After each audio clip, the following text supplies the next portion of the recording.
Egunon lagunok, larun batero bezala, hemen gagoz berriro larun batak Ekai Center saioarekin. Badakizuenez, Bizkaiko Foru Aldundia eta Gipuzkoako Foru Aldundiaren laguntzaz egiten dugu saio hau. Gehienetan 2 ordutako saioa izango da, bertan audio ezberdinekin, gaurkotasun handiko gai batzuk, beste batzuk ez gaurkotasun gutxiagokoak, baina hala ere gure ustez interesgarriak izango direla. Saioa YouTubeen aurkituko duzue, bai eta modu zuzenean gure web orrian, horretarako dugu web orrian, ekaijournal.info, ekaijournal.info. Bertan, saio hauek eta baita ere beste motako albisteak topatuko dituzue, erderaz, euskeraz eta ingelesez gehien bat. Saioa atseginago egiteko, gai asko aztertuko ditugu, bizkorra azaltuta, gai oso diferenteak, eta segituan gai batetik bestera pasatuko dugu.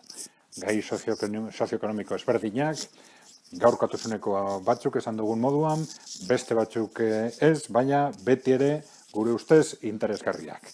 Beste gabe, hasiera emango diogu saioari.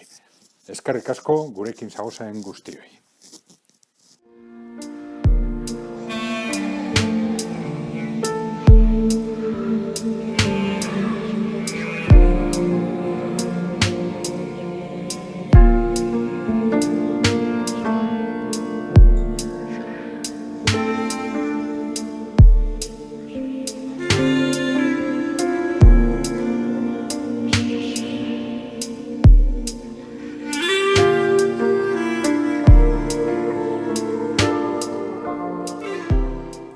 Gaurkoan ere, gai batzuk baditugu errepasatzeko eta lehenik eta behin sindikatuei begira jarriko gara, hauteskunde sindikalak datozelako eta apirilera arte ordezkarien barkatu 140 aukeratuko delako, Adrian? Hori da, hauteskunde sindikalak etengabe egiten dira, enpresa, baina, periodo bakoitzean hauteskundeak egin ez dituztenen enpresetan orain kontzentratzen dire, uneko 40 inguru, hemendik apirila arte enpresen 140etan edo egingo dira hauteskundeak. Beraz, modu kontzentratuan, hilabete hauetan beste momentuetan baino hauteskundeak gehiago egiten dire. Hor, Adrian, hauteskundeak datoz eta, berebiziko garrantzia izaten dute, izan ere, sindikatu bakoitza ere, gehiengoaren bila joaten da, edo behintzat, lurralde batzuetako, leku konkretu batzuetan, gehiengo sindikal horren bila joaten dira. Bai, horren dagoz, faktore batzuk, kontutan hartzekoak eta bereziki deigarriak izan daitezkena momentu honetan. Adibidez, sindikatu aztetzen badugu, hor dugu elaren kasua, hori da lehenengo sindikatua dakigunez, ela urte askotan, egon zan, nahiko geldirik, 140 ingurua, 140 heldu barik, eta azken urtetan, Koruntzako bidea hartu dau, punto bat irabazten. Orain dago 140 urbila. Esan behar da, hauteskunde sindikaletan, sindikatu bakoitzaren representazioa oso astiro aldatzen dela. Puntu bat gora, puntu bat bera, hor mugitzen dire. Proporzioak eta sindikatu bakoitzaren pisua aldatu doia denporarekin, baina gehienetan oso astiro doian prozesua dela. Euskal sindikatu abertzaleak apurka goruntza doiaz, baina hori, esan dugu moduan, astiro mugitzen den dinamikana. Elak bezala, bai goruntzako bidea dauko aspaldi, azken urtetan, azken prozesuan gutxi gora bera 0,6 onda, puntu batetik urbil, egoalde osoa kontuta hartzen badugu puntu bat goruntza. Eta bestaetik daukogu komisiones eta UGT-en egoera apurka benuntza doia zela, batez ere UGT. UGT-en badago prozesu argi bat UGT-en botu asko eta delegatu asko komisiones obrerasera pasatu direla. Eta, azken urteetan komisiones galdu dago puntu erdi bat gutxi grabera eta UGT puntu bat apurrak gehiago kontutan hartzen badugu Nafarroa. Oroar, aurrekusten da joera horiek mantentzea, 6 hilabete hauetan, zalantzak dire, aber zein punturaino elan gaindituko duen euneko berrogeta bat gaindituko duen ala ez.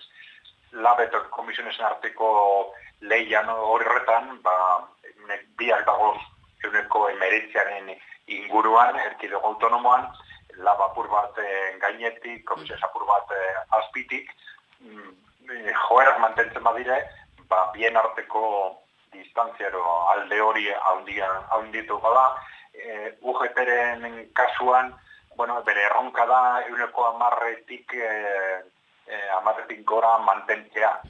Hori simbolikoki oso importante izan leike eurentzat, eza? Oso orain justo dabil, zenoko 10,6 inguru, eta, hor euneko 10-tik ez jaiztea izango da ziloski UGT-ren helburua, esan. Hor badagoz beste datu bitzi batzuk, elakatera dagoaz, azken egunotan referentzia bat, 150 boto falta dizela Nafarroako lehenengo sindikatua bihurtzeko. Hor dago lehia bat Nafarroan boto gutxien arabera mugitu daitekela modu baten edo bestean. Hor, ELA, komisiones eta UGT nahiko hurbil dago zalako, ez da. Baina, ikusten dugu dinamika orokor bat, urtetik urtera, antzeko joera dituela, baina horiek dira ziurazki faktore garrantzitsuenak hauteskundean. Aipatu duzu, Adrian, aldaketa hauek ere, hauteskunde sindikaletan aldaketak nabaritzen direla, poliki ematen dira eta poliki nabaritzen dira ere. Aipatu dugu UGT eta komisiones urteetan zehar ere, pixka bat galtzen joan direla. Nik uste dut, hori ere nabaritzen hasi zen, duela ja urte batzuk aldaketa agian orain hasi da gehiago nabaritzen, baina duela urte batzuetatik datorren joera ere bada, ez? Bai, oin urte asko esango duke. Oin urte askotako joera, sindikatu abertzaleak gero eta indarge handiago hartzen, eta sindikatu estatalak gero eta indarre gutxiago. Bai, etengabeko joera izan da hori, apurka mugitzen dara, baina urteak pasauta sindikatu abertzaleen gehiengoa gero eta sendoagoa dela, eta diferentzia handiekin. Porcentaiak oroar ezagunak dira, baina onar erkidego autonomoan elakeko 40,8, labek 19 apur bat gainetik 19,0 bat, komisiones apur bat azpitik 18,6 eta UGT 10,6. Hori dira porcentaiak. Horrelaxe daude portzentaiak eta, aipatu dugun bezala joerak ere ematen du, berdina edo antzekoa izaten jarraitzen duela, beraz, ikusiko dugu ere, oraingo hauteskunde sindikal hauetan, bai Nafarroan eta bai Euskal Autonomia Erkidegoan dauden, emaitzak.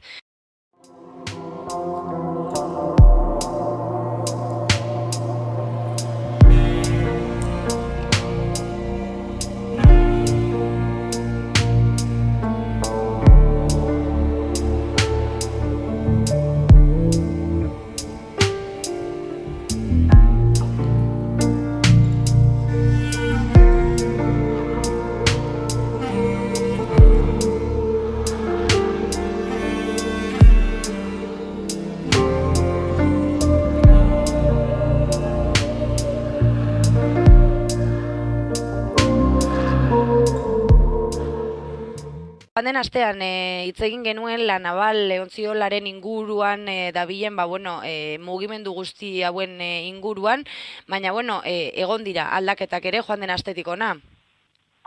Bai, eta albiste oso positiboak.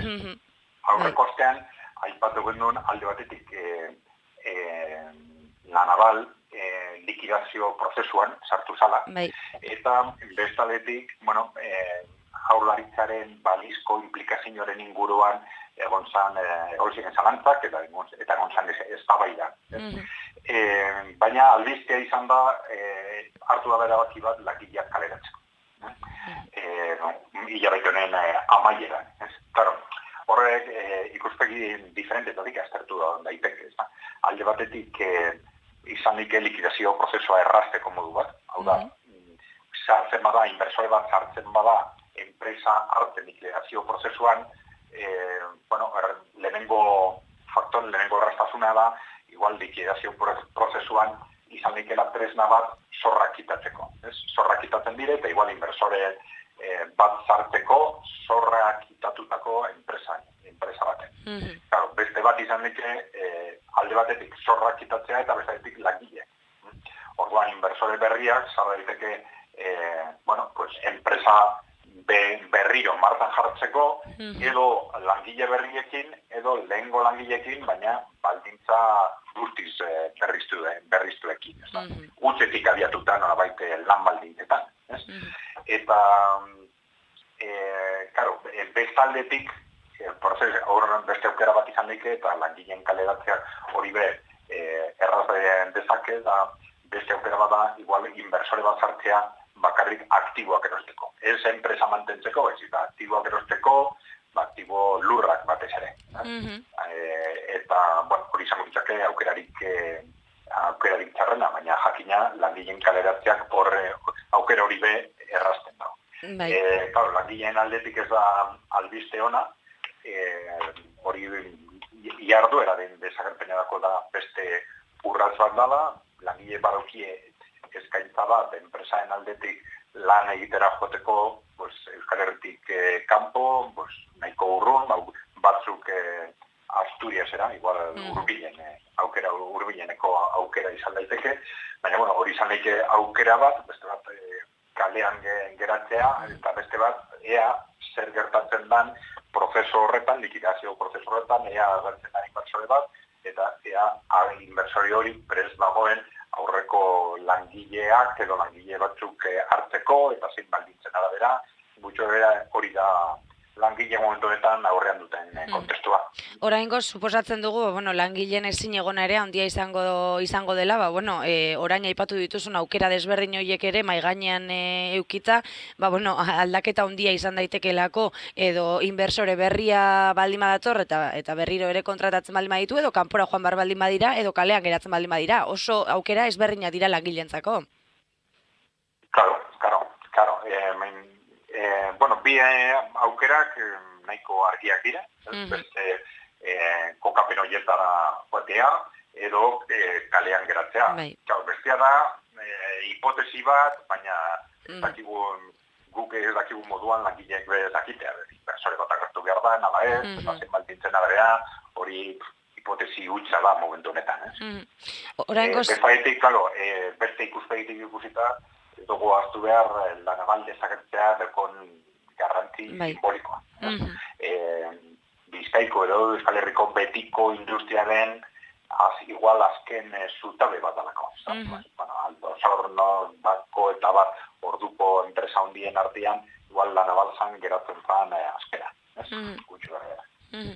Oraingoz horrela daude, beraz, kontuak, langileak kaleratuta, La Navalen, ez dakigu amaiera jarraipena edo zer izango den etorriko dena, baina, simbolikoa bada La Naval bera eta garrantzi handikoa.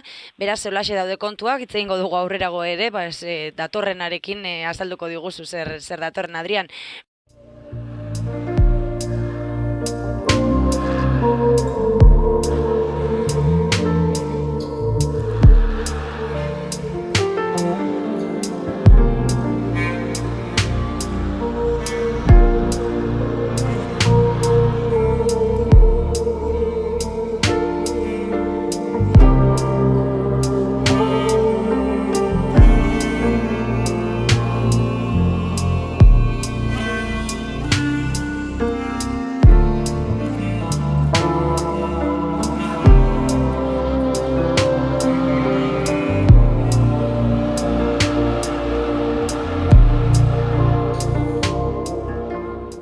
sektore publikoari begira jarriko gara, behin-behinekotasuna nagusi delako euskal sektore publikoan.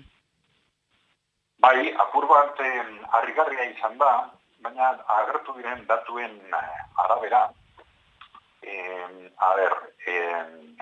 Espainiako sektore publikoa aztertuta, erkidego autonomo ezberdinak eta ikusten dugu gure erkidego autonomoa da jokabiderik txarrena duena langile publikoen behin-behinekotasunean, inguruan.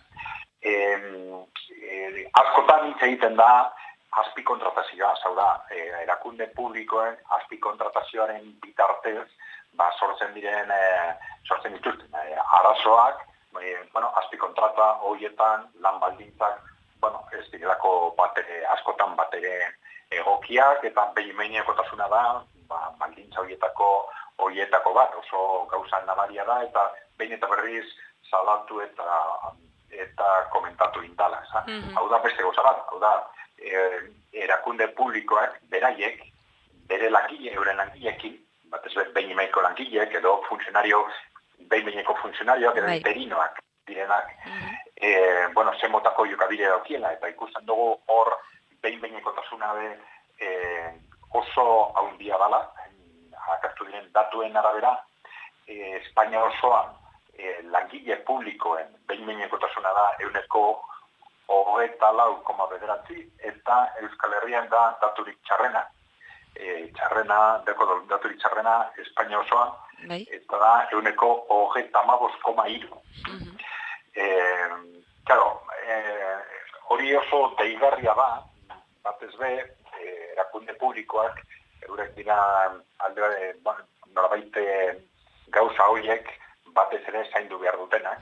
Eta kontutan batzen badugu azken urte hauetan, behin eta berriz, arlo diferentetatik, baina salatu denez eta arlo publikotik bai, nolabait lan merkatuan gertatzen ari dena, nahiko deigarria da esparru publikoan be horrelako gauzak onartzea.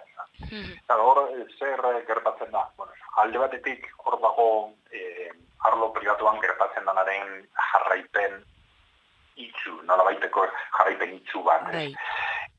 Hor dago gura usu bebai arazo ideologikoak. Nik uste dut denok dekogun igual arazo ideologiko bat. Efizientzia edo erakunde bakoitzaren efizientzia zeren arabera neurtzen dugu. Eta ziurazki erakunde edo arduradun publiko askoren buruan horrelako zer gertatzen da. Hau da, bakoitzaren lanaren efizientzia neurtzea oso modu estuan kostuak murriztearen arabera. Eta ez baloratzea faktore humanoak. Kontutan hartu barik azkenean erakunde guztien helburua, baina batez ere erakunde publikoen helburua, gizakien ongizatea da. Eta gizakien ongizatearen barne jakina azteko euren langilekiko jokabidea izan behar da. Izan behar da funtsezkoena. Nik uste dut horrelako arazo bat badaukagula. Hau da, igual lan gutxi egiten dugu sektore publikoaren kudeaketan, sektore publikoa bai sektore empresariala, bai zerbitzuetan, gure arduradun publikoen mentalizazioa eta igual ez dago behar bezain landuta. Eta arduradun publiko asko uste dabe gestionatzeko, euren erakundeak kudeatzeko modurik onena da erakunde pribatua balira moduan kudeatzea, enpresa pribatua balira moduan. Eta horren ondorioak gero gertatzen diren ziurazko horrelako gauzak. Hor askotan entzun izan dugu, Adrian, Eusko Jaurlaritzatik ere, euskal erakundeek, euskal erakunde publikoek daukaten funtzionamendu ona, beste, estatuko beste autonomia erkidego askorekin konparatzen dute hemengoa, baina aipatu dugun bezala denean ez dira loreak eta ez da dena ona, behin-behinekotasunari dagokionean, gestioa edo kudeaketa oso eskasa izaten ari delako. Nik uste dut, oso argi dago gure erakunde publikoak, gure egitura publikoak martxan jarri eta lehenengo 50 urtetan, horren oso oreka nabaria egon dela helburu ekonomiko eta sozialen artean. Bai. Eta arduradunek oso ondo ulertu dabe gai ekonomiko eta sozialen artean dauden lotura zuzenak. Baina nire sensazioa da azken 10 urtetan, igual krisia lehertu zanetik aurrera edo, ideologia neoliberala zabaldu dela, da liberala esateko modu bat da, gure oso. Baina zabaldu dela oso modu nabarian esparru guztietan eta alderdi gehienetan. Alderdi gehienetan, eta naiz eta formalki ideologia bat edo beste bat erabili, baina praktikan mentalizazio hori zabaldu dela leku guztietara eta agintari publiko gehienen kasura. Eta horren ondoriak horrelakoak dira. Horrelakoak dira, ez dira, esan bezala gustatuko litzaizkigukenak, baina horrelaxe daude oraingoz kontuak, harridura aipatu duzu, harridura ematen duten datuak atera direla, eta horrelaxe da.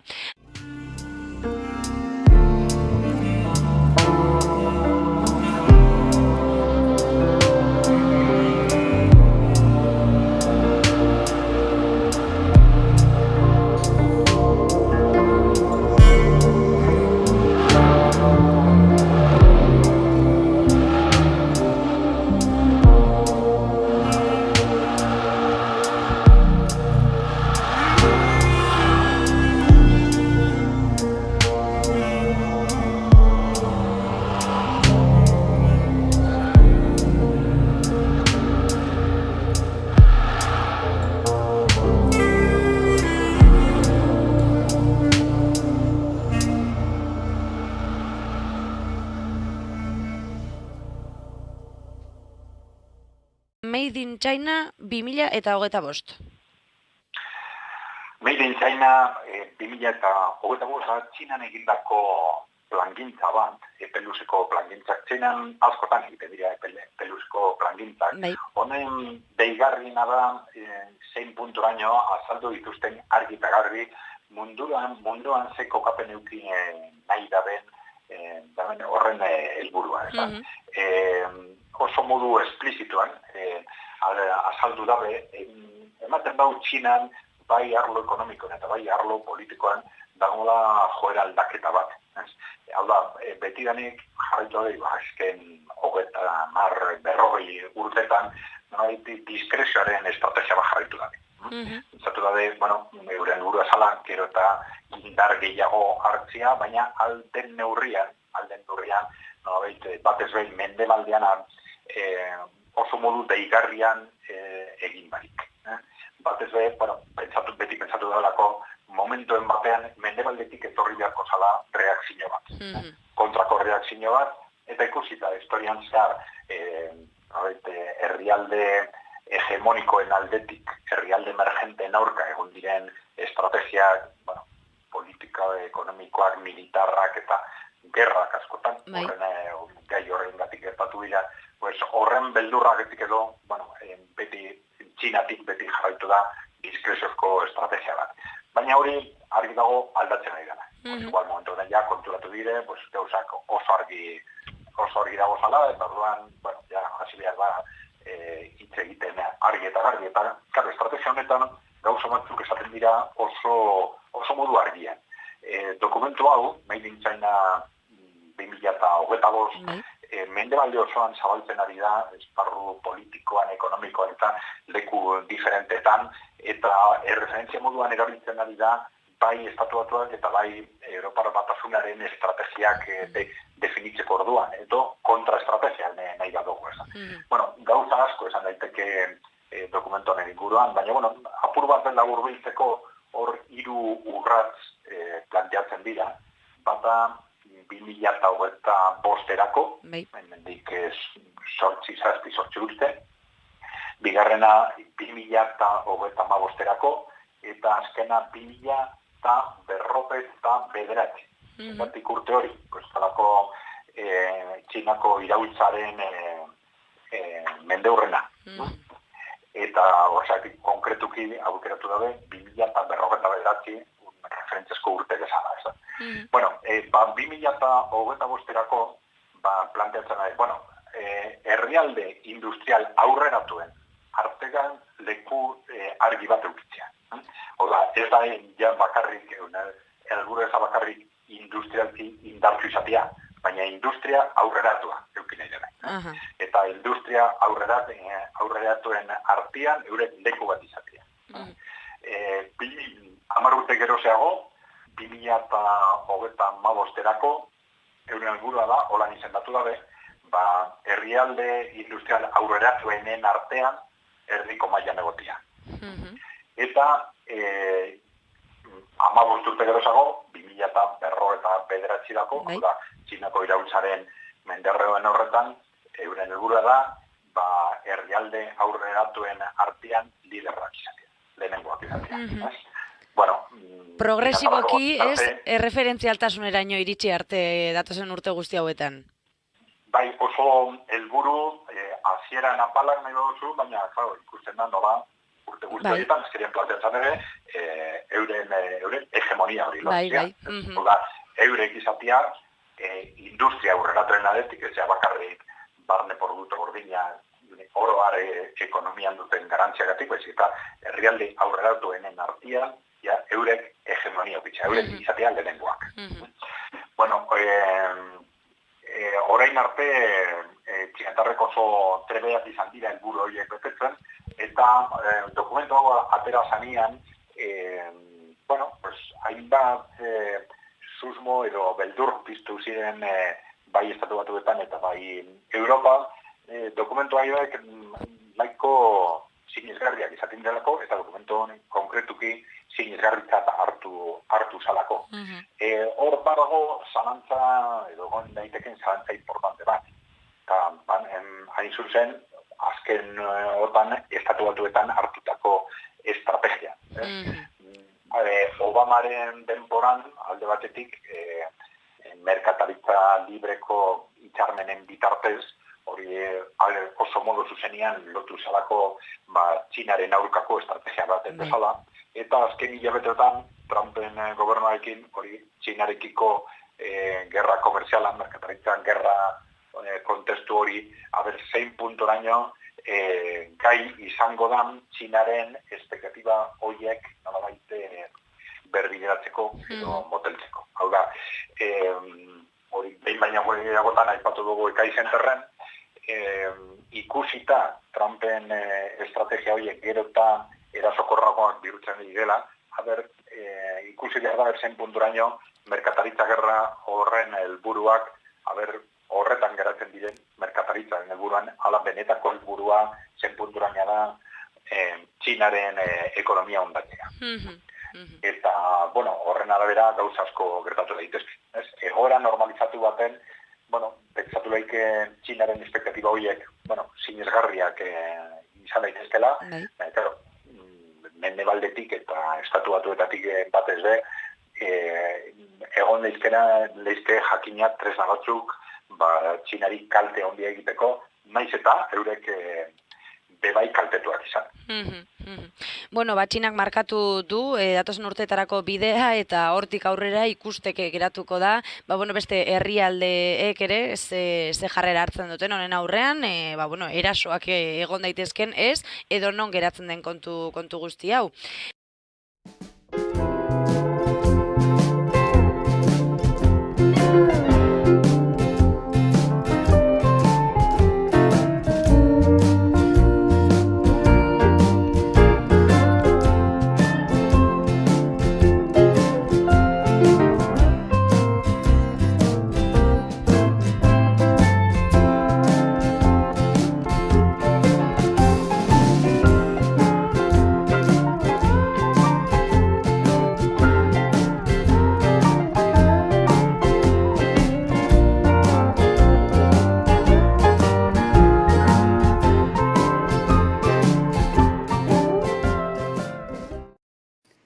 Lantaldeak eta prozesuak industria politikan. Politika industrial baten eraginkortasuna zuzenean industriak dituen lantaldeekin eta gai horren inguruak gobernuak hartzen dituzten erabakiekin lotuta dago. Eta nahiago bada, ekidin ezin diren akatsen eragina minimizatzearekin ere. Formakuntza, esperientzia eta prozesuak dira kontuan hartu behar diren 3 elementuak politika industrialerako lantaldeak prestatzeko garaian. Euskadiren kasuan, gure erakunde egiturak kontuan eduki behar du askotan esan dugun moduan erakunde publikoetako, nagusik Eusko Jaurlaritza, Foru Aldundiak eta Garapen Agentziak, adituen ezagutza gaitasuna. Erakunde hauetako lantaldetako arduradun eta teknikeriek industria politikaren inguruko behar bezalako formakuntza eduki behar dute. Dena den, Asia, Hego-ekialdeko, Japonia eta Hegokoerako esperientziak erakusten digute talde hauen formakuntza oso ezberdina izan daitekeela kasuaren arabera. Batzuetan, ekonomialariak dira eta beste batzuetan abokatuak eta ingenieriak. Formakuntza baino garrantzitsuagoa da ordea talde hauen aurretiazko esperientzia. Logikoa den moduan, administrazioan lan egin aurretik enpresa industrialetan edo alor akademikoan lan egin izana interesgarria da. Profesional hauek administraziorako know-how oso baliotsua ekar dezaketelako. Lantalden formakuntza eta lan esperientzia garrantzitsuak izanagatik, industria politikaren efizientzian faktorerik garrantzitsuena kudeak eta prozesuak dira. Prozesu hauetan lantzen dira esaterako informazio bilketarako metodologiak, kanpo adituekin lan egiteko moduak, klusterrak, berrikuntza zentroak. Dena den, erabakiak hartzeko prozesuak dira guzti hauetan garrantzitsuenak, eta benetan politika industrial bat eraginkor egiten dutenak. Prozesuek arriskuak eta aukerak behar bezala atzemateko gaitasuna bermatu behar dute. Horrez gain, informazio egokia dagoela benchmarkingerako eredu egokiak aukeratu direla, ideiak eta proiektuak behar bezala komunikatzen direla eta abar bermatu behar dute. Gai honetan eragile ezberdinak prozesu hauetan sartzea estrategikoa izan ohi da. Batez ere, enpresa industrialak eta politika honek eragiten dien bestelako enpresak. Arlo hau kontuzkoa da gaizki hartutako erabakiek estrategia bera okertu baitezaketelako. Enpresekiko harremani dagokionez honakoak dira hankaizartze ohikoenak.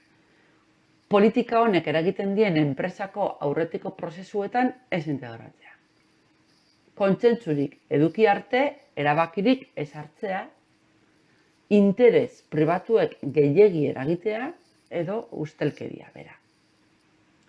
Asko dira gobernu eta enpresen arteko lankidetza zailtzen duten faktoreak.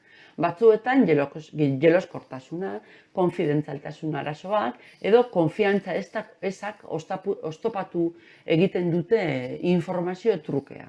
Beste kasu batzuetan, enpresa pribatu eta administrazio publikoaren arteko urruntasunak edo baita distantzia ideologiko eta politikoak ere zailtzen du lankidetza hori. Azkenik, kasu batzuetan gobernuak nagusikeriaz jokatzen dute eta ez dute onartzen enpresen parte hartzearen garrantzia. Irudi edo harreman publikoari dagokionez arrazoiak direla eta ez da harritzekoa izaten gobernuek adostasun handiak bilatzea politika industrialean. Kontsentsua baliotsua da, baina kasu guztietan proportzionaltasun irizpideekin baloratu behar da. Azkenik, interes pribatuen gehiegizko esku hartzea ere izan daiteke porrotaren arrazoia. Zenbait kasutan, funtzionarioen ustelkeria kasuak dakartza horrek. Hala ere, ohikoagoa izaten da enpresa hauen irizpide ideologikoek edo interes pribatuek gehiegi baldintzatzea jarduera publikoa. Gobernuaren bete beharra, enpresa jakin bat edo ehun produktiboaren interesen gainetik dagoen interes orokorra defendatzea da.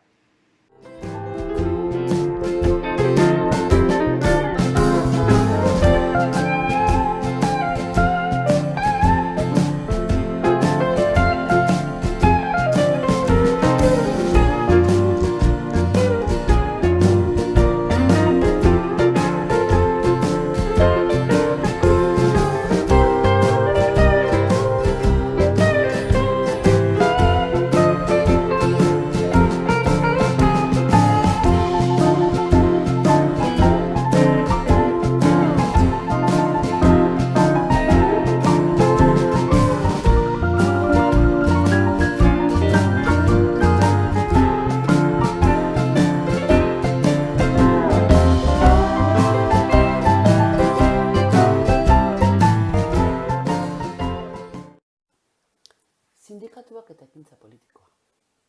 Euskal sindikatuen eskuartze politikoa luze eta zabal landutako gaia dugu.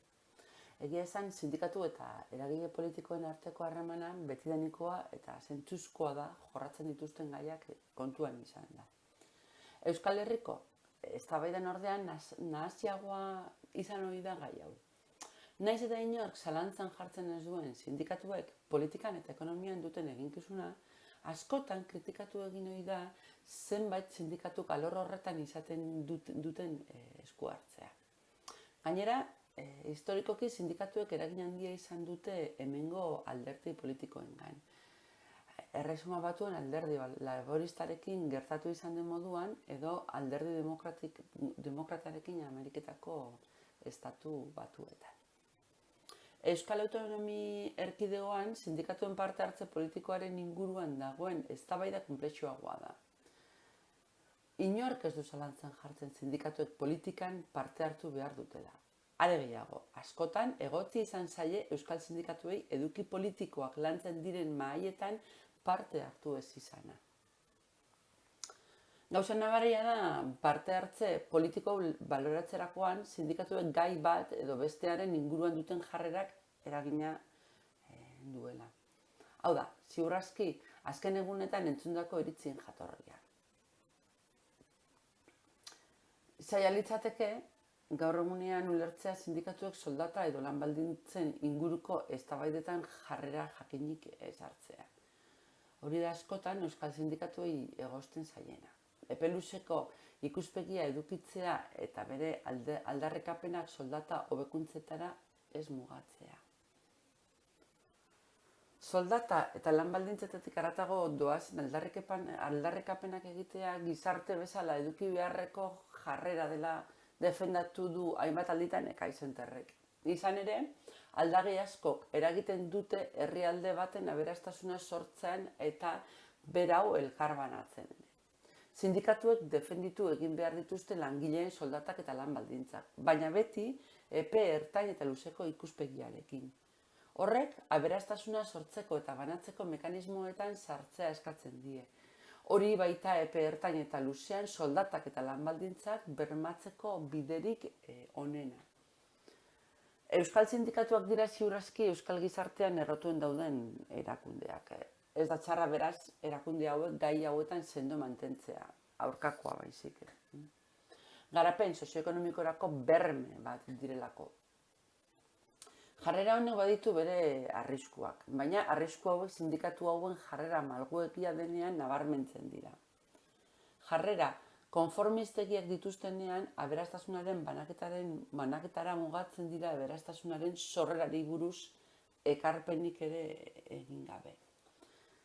Sindikatuen ekarpenak aberatzak izango dira baldin eta ez badira soldata igoerak eskatzera mugatzen, baizik eta beren ekintza politikoak aberastasunaren sorrerarako bideratzea zuzentzen badira. Finean, ulertzen badute, hori egitea dela langileak defendatzeko apusturik estrategikoena. Sindikatuak beraz, aberastasunaren sorreraren eragile aktiboak izan behar dute eta parte hartu hezkuntza, berrikuntza, teknologiari buruzko eztabaidetan. Banaketa politiketara mugatzea edo epe laburreko estrategia bat besterik ez da eta denboraren joanean boterea beste eragileen menpe geratuko da. Egun hauetan esandakoaren aurka, sindikatuek beren aldarrikapenetan zenbat anbizio gehiago izan, hobe. Ekintza politikoarekin berme estrategikoetatik haratago joan da. Horretarako, garapen ekonomikorako baliabideetan parte hartzea bermatu behar dute eta horrek ekintza politiko gehiago eskatzen du eta ez ekintza politiko gutxiago.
Zer ari da gertatzen soldatekin? Euskadi marka guztiak hausten ari da, ez ordea datu positibo batekin. Jasaten ari den erosmen ahalmenaren galerarekin baizik. Ekaizenterrek behin baino gehiagotan adierazi duen moduan, sekula aplikatu behar ez zen lan erreformaren ondorio zuzena izan dira azken urteetan garapen ekonomikoa biltzen ari den datu kezkagarriak. Dakigu moduan, bilakaera hau hain negatiboa izatearen arrazoia gure ekonomiaren berezko izaera da. Gure egitura ekonomikoa bizitzen ari den egoera berezia egitura produktibo eta lan harremanetan. Historikoki, Euskadiko ekonomia ehun produktibo sendoago batek eta sindikatu indartsu batzuen presentziak oinarritu dute. Gaur egun, sindikatu hauen ahultzeak ondorio zuzenak ditu soldaten bilakaeran. Bi errealitate hauen uztartzeak soldatak gainerako erkidegoetan baino egoera okerragoa pairatzea dakarte. Adeko Barcelok, orain gutxi argitaratu duen txostenean joera hauek baieztatzen dira, 2014-2016 urte bitarteetan. Azken 4 urteetan, Euskal Autonomia Erkidegoko soldataren bilakaera negatiboa da eta gainera erkidegoetan baino, eta gainerako erkidegoetan baino modu nabarmenagoan. Txosten honek dioenez, Euskal Autonomi Erkidegoa da erosmen ahalmena galdu duen erkidego bakarra. 1,1%. Eta gaur egun galtzen jarraitzen du. 1,5% arte edo.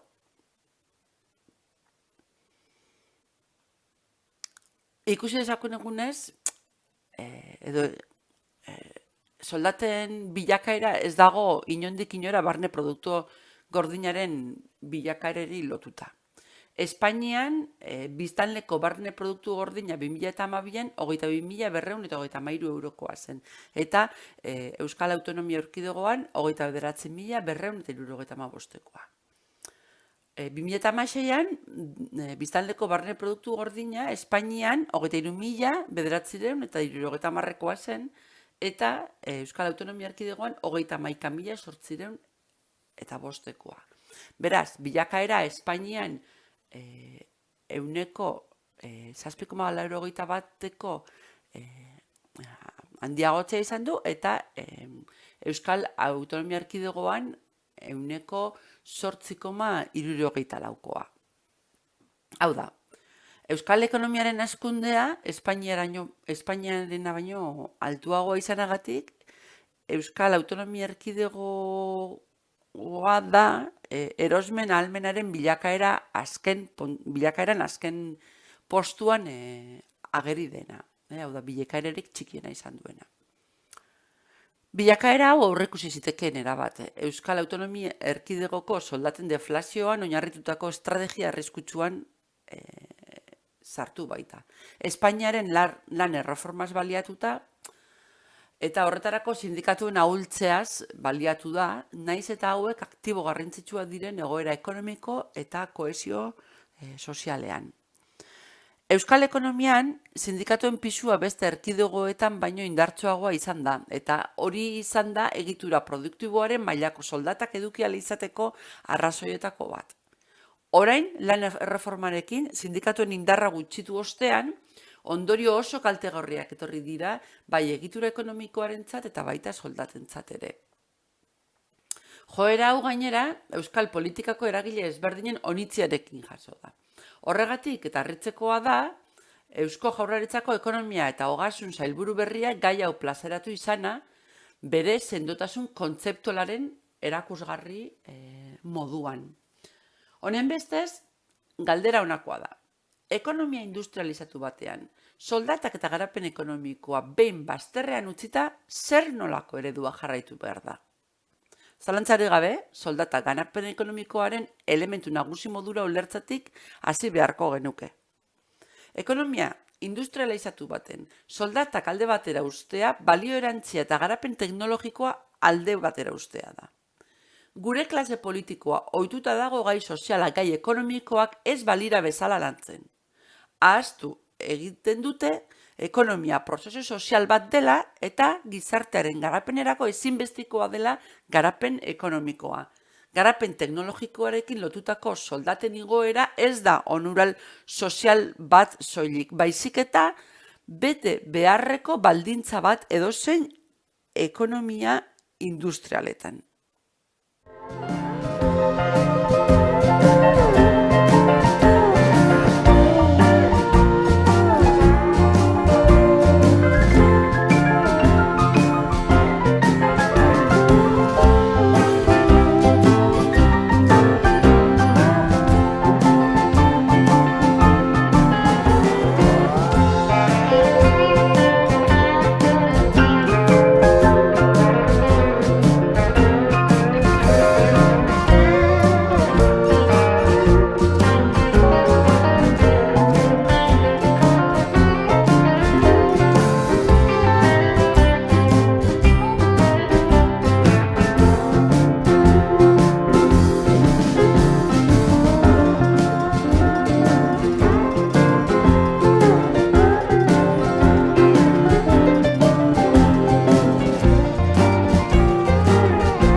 Podemos alderdiak Bankia eta ICOrekin banko publiko bat eratzea eskatu dio Pedro Sánchez presidenteari.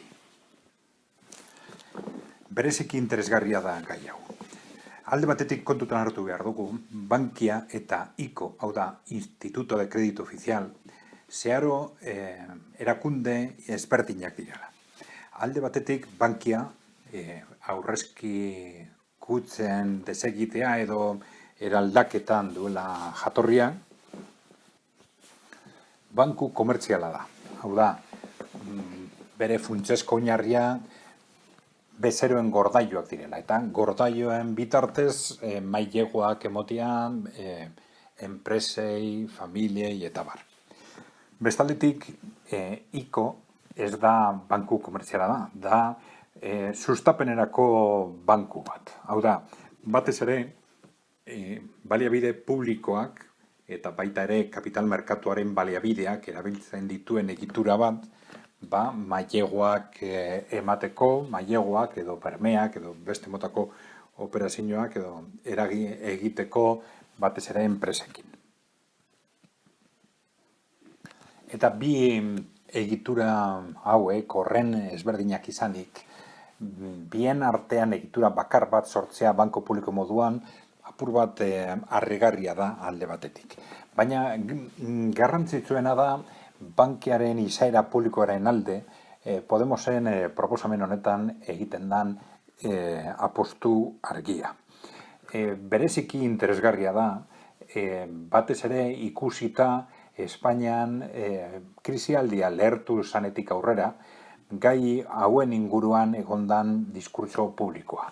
Beste herriekin konparatuta, Europa eta Estatu Batuetan, inoiz baino gehiago jarri dira zalantzetan banku pribatuak, eta Espainian justu alderantziz gertatu da. Eta bankuen edo finantzerakundeen izaera publikoa jarri da zalantzetan, eta batez ere aurrezki kutzen izaera bera. Arrazoi diferenteak dago horretarako, baina batez ere guk uste dugu horren atzian dagoena da Espainiako banku handiek komunikabideetan duten eragina. Eraginen oso handia dela eta proporziorik gabekoa. Aspaldidanik zegoen estrategiargi bat, bai Santander bankua, BBVA eta Kaisaren aldetik, aurrezki kutzen merkatu kuota euren artean nolabait banatzeko, eta etengabe aurrezki kutzen aurkako estrategiak martzan jartzen ari ziren. Azkenean krisialdian zehar, komunikabideen laguntzarekin lortu dabe, eta horren ondorio, neurri handi batean, irensten ari dire. Erakunde horiek banku handien konzentrazio maila modu oso nabarmenean igotzen Espainian. Prozesu guzti horren ondorio bat Bankia da. Bankia ondino jabetza publikoren pean dago, baina teorian behintzat behin-behineko jabetza publikoa dana. Bankia erabiltzea banku publiko moduan espresokin hartzea eta hemendik aurrera bere izaera publikoa mantentzea, apurtuko luke alde batetik urte guzti hauetan Espainian egondan diskurso mediatikoa eta printzipioz oso modu koherentean Europan garatzen ari den dinamikarekin. Eta oroar nahi badugu munduan. Kontuta hartzen badugu, esperientzia oso positiboak dagozala, batez ere herrialde emergenteak, oso positiboak eta oso esperientzia positiboak eta arrakastatsuak izaten ari direla herrialde emergentetan batez ere.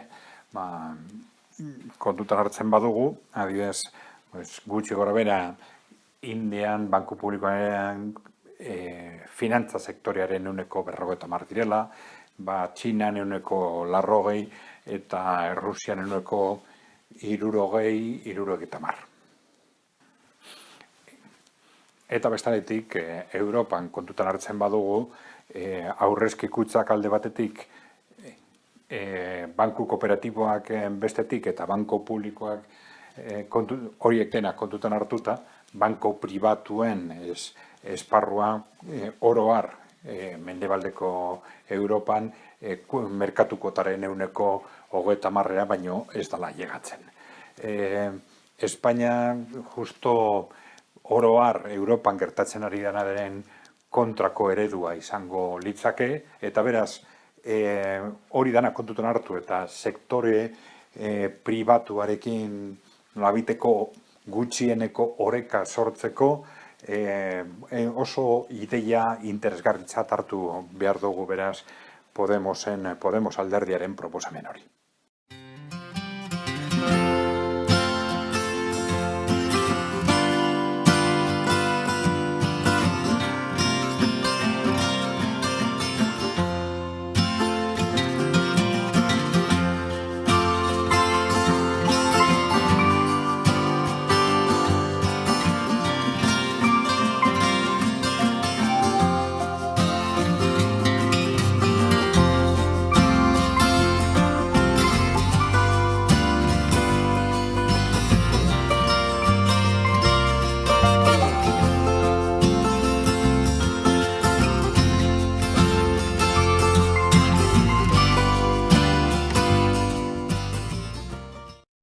Europako soldatak, baino ez lehen aldiz.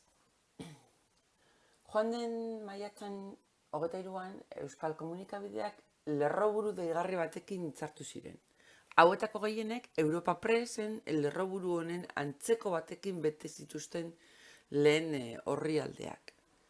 Adekoren ikerketa baten arabera, Euskal soldatak 0,4an gainditu dute Europar Batasuneko soldaten batazbestekoa, historian lehenengo aldiz. Azalduko dugun modura, izenburu hau akats batean dago oinarrituta. Zoritxarrez, lerroburu honek denboran bat egin du Eusko Legebiltzarrean EAJ, EH Bildu eta Euskal Sozialisten babesarekin onartutako mozioarekin, zeinak soldaten igoera baten alde egiten duten. Europa Presek lerroburu hau argitaratu eta ia komunikabide guztiek oinarri bezala hartu izanak, Euskal Gizartean uste oker bat zabaldu du soldatei buruz. Are gehiago, Legebiltzarreko talde popularreko bozeramaileak datu hau erabili du bere posizioa defenditzeko. Orain azalduko ditugun arrazoiengatik datua ez da zuzena. Iritzi publiko kaltea egina dago ordea. Europa Presen ekarpenean harridura sortzen digu Euskal soldatak Europar Batasunekoa baino altuagoak direla irakurtzeak. Kontuan izan da, Europarekiko batazbesteko baino per capita barne produktu gordinaren 10%, 20% altuagoa dela. Harritzekoa dena da egoera guztiz aurkakoa izatea. Harritzekoa den beste informazioa, hau lehenengo aldiz gertatzen dela esatea da. Horrela irakurrita, denbora igaro ahala hobeto gaudela dirudi, naiz eta egoera guztiz alderantzizkoa den. Gainera, hankasartze honek lekutxarrean uzten ditu soldataen igoeraren alde egiten duten politikariak ere. Lerroburua harrigarria da lehen begidratuan. Europarekin alderatuta per capita barne produktu gordinean puntuak galtzen ari garinean eta erabateko soldaten deflazioan sartuta gaudenean, nola izango da posible lehenengo aldiz gure soldatak Europakoa gainditzea? Komunikabideek behin eta berriz errepikatu duten datua honakoa da. Euskal Autonomi Erkidegoko soldaten batazbestekoak egun Europakoa gainditzen duela eta 2015ean berriz Europako soldaten batazbestekoaren azpitik zaudela.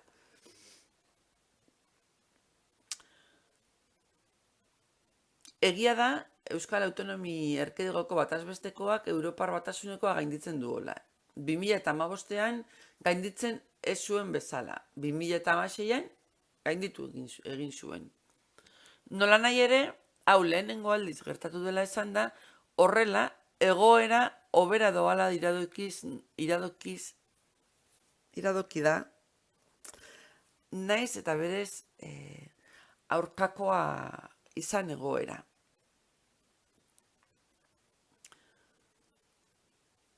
Gure erkidegoak aspaldi genditu zuen Europar batasuneko batazbesteko soldata, per capita barne produktu gordina eta logikoki baita lan kostuak ere.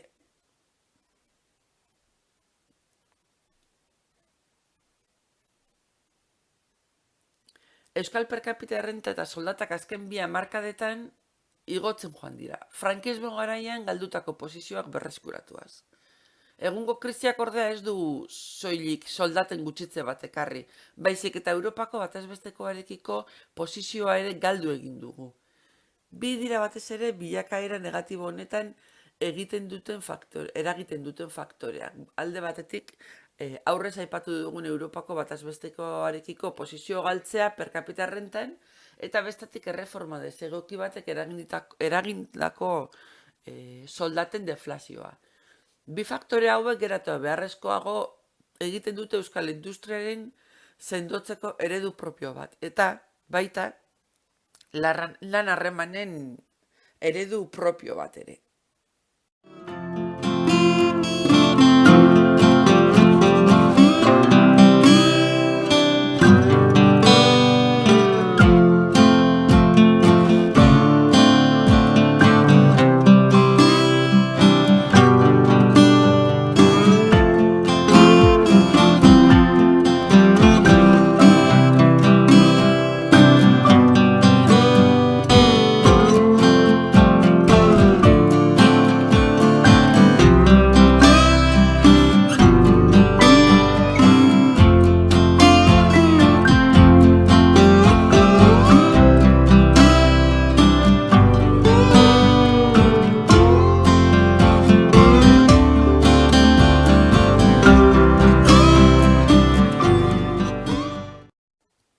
Ekonomia eta gizartea.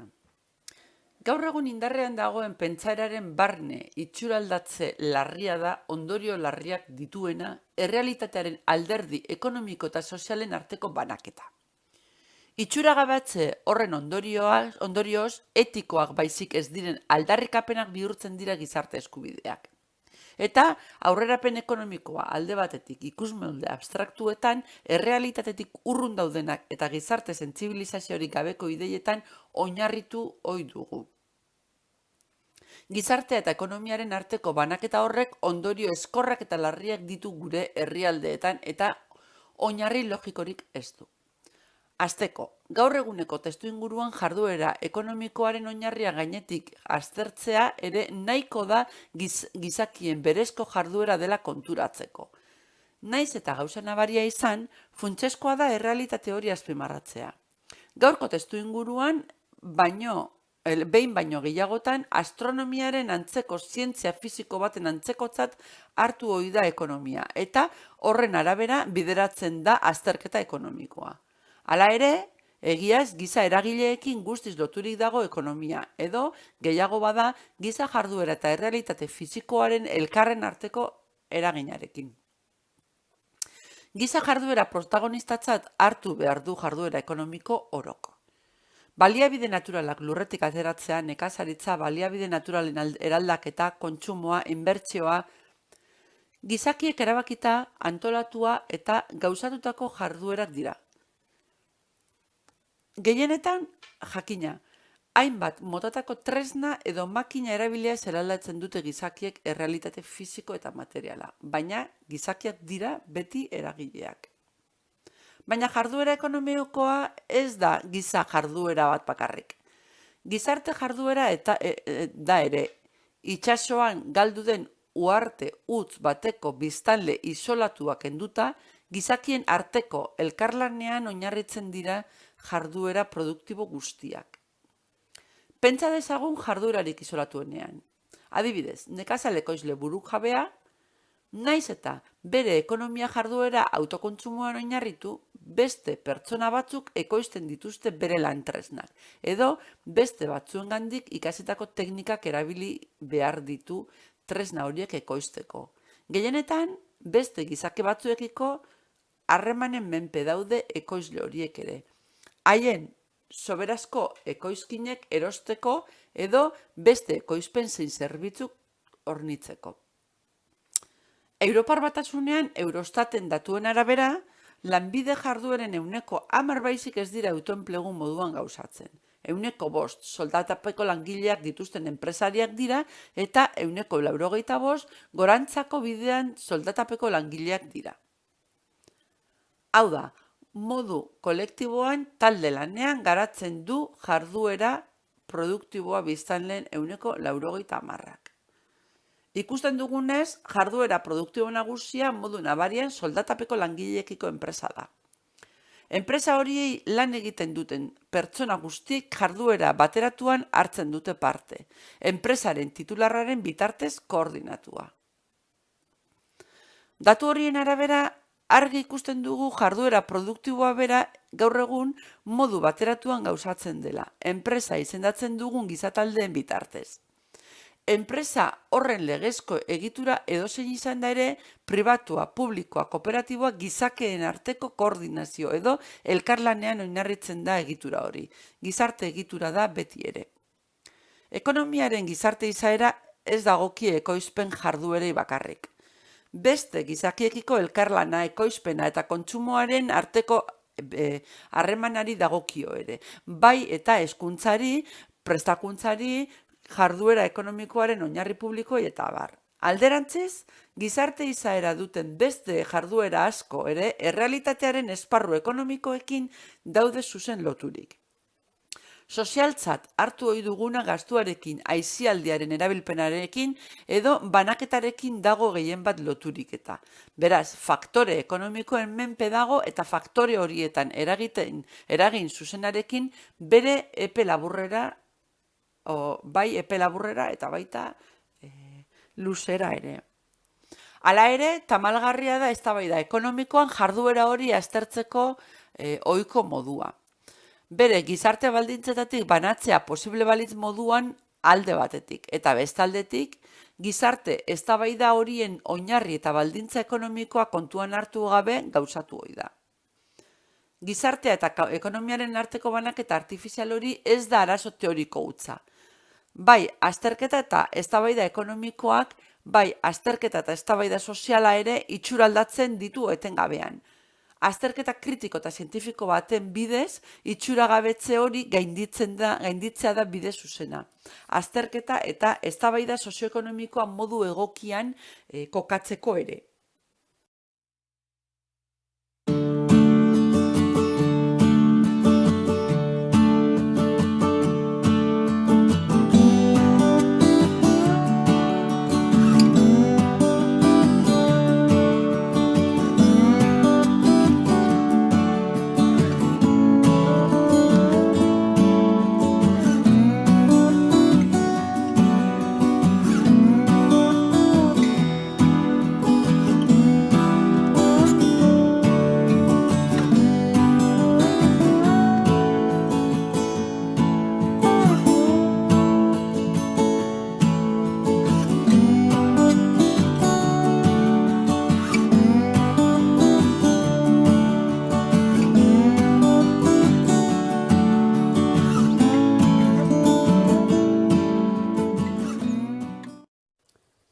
Gizarte eskubideak eta garapen ekonomikoa, nahitaezko harremana. Gizarte eskubideak garapen ekonomikoa eta garapen ereduaren arteko harremana berrindartua izateko beharrean dago. Ziur asko, gizarte zientzien esparruko ezagutza zientifikoaren garapenean dagoen funtsezko hutsune bat da, gure gizarte eta politika arloetako dinamiketan eragin handia duena. Gizarte eskubideak espektatiba huts moduan hala legez galdagarritzat har ditzakegu. Nolanahi ere, gizarte eskubide gutxi, oso gutxi dago haien gauzatzean garapen sozioekonomikoarekin harremanik ez duenik. Ikuspegi historikoa kontuan hartzen hasi eskero, segituan ikusten dugu gaur egun gizarte eskubidetzat hartzen ditugun ia guztiak pentsaezinak izango liratekeela ekonomiaren aldetik atzeratuak gauden gizarteetan. Etxebizitza eskubidea, lanerako eskubidea, lansari egokirako eskubidea, pentsioetarako eskubidea, sindikalizazio librerako eskubidea, iraultza industrialetik aurrera hasi ziren aztertzen edo aldarrikatzen eskubide guztiok. Eta 20. mendera arte ez ziren arautu. Aurrerapen ekonomikoa eredu publiko eta gizarte eskubideen formulazio eta gauzatzearekin arteko harremana nabaria da. Oso epe luzera ekonomia eta ekoizpenaren garapenak ezartzen dituen nahitaezko baldintzak esan dugunez nabariak dira. Hala ere, ekoizpenaren aurrerapen mailak zehazten dituen mugen barne, garapen sozioekonomikoaren eredu ezberdinek baldintzatzen dute estrukturalki giza eskubide bakoitzaren kontzepzio eta gauzatze praktikoa. Nabaria izan da dinamika hori industria eroltzatik aurrera.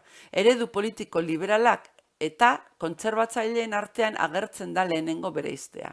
Aurrerago, 19. mendearen zehar, langile mugimenduak dira hainbat gizarte eskubideen formulazio eta edapenerako funtsezko sustatzaileak.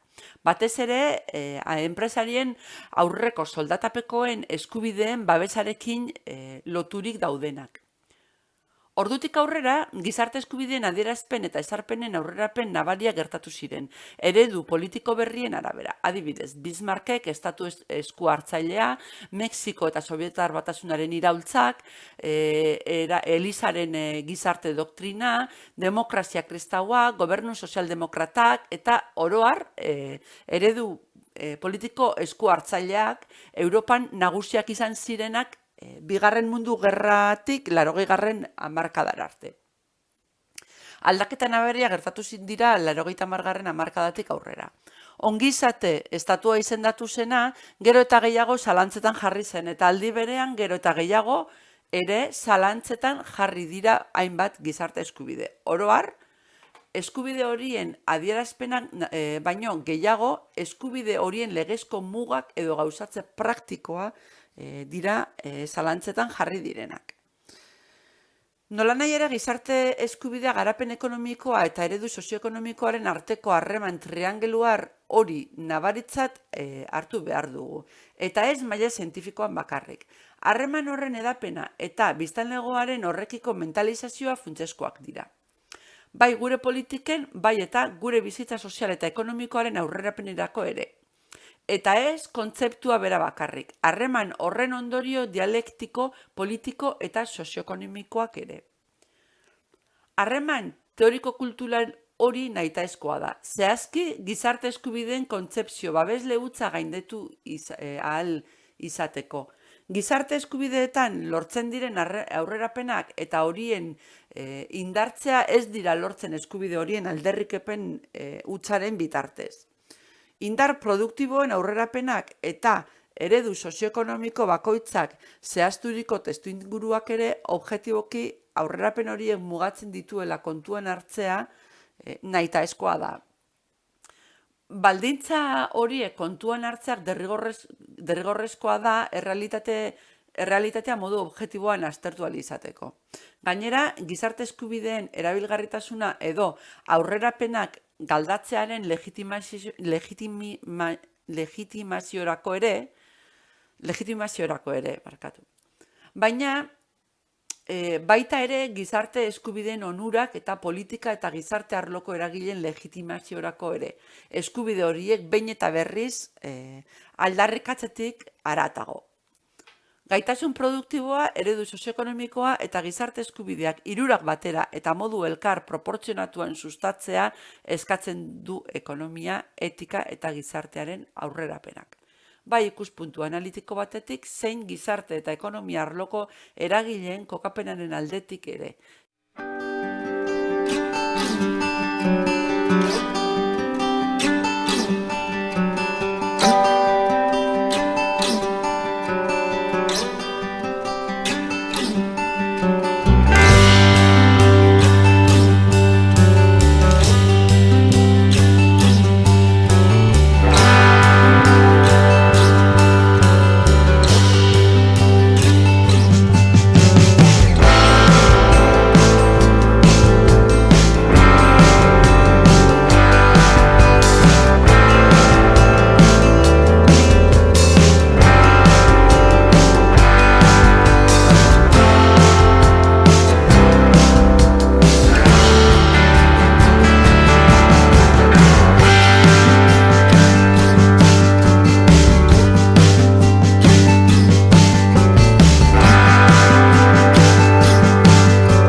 Espainiako aurrekontu berriak eta Kuba.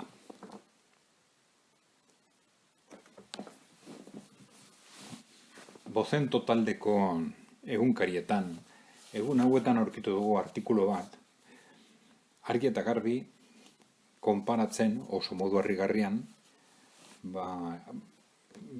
Espainian aztertzen ari diren aurrekontu berriak eta aurrekontu berrien zako proposamenak eta Kuba.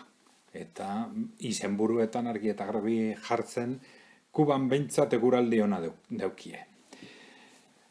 Zer esan daiteke horren inguruan? Bueno, jakina, batez ere komentarioa proporziorik gabekoa dela. Bi gauzak azpimarratu daitezke, alde batetik kritika zorrotz bat egiten da, gastuen aldetik egiten diren mugimenduei eta bestaldetik batez ere etxe bizitza politikon inguruan egiten diren proposamenetan egiten diren planteamenduak. Artikulista okertzen da, oso modu nabarian, konparatzen darian etxe bizitzan jarraitu behar diren politikak beste kompetentzian, zuzenean, lehia zuzenean, dabiltzen beste arloekin. Etxe bizitzan politika publikoak nahitaezkoak direla, eta nahitaezkoak dire hain zuzen, lurra mugatua dalako. Lurra ondasun mugatua izan da, ezin da utzi beste barik merkatuaren eskuetan. Eta hori oso gauza nabaria da, adibidez, horren beste biztanle dukon Euskal Herriak bezalako esparru batean.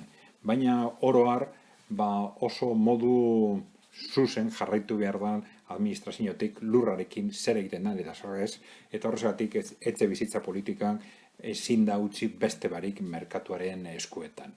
Eta hori argi eduki beharko leukie ekonomia idazteko gai den edonor.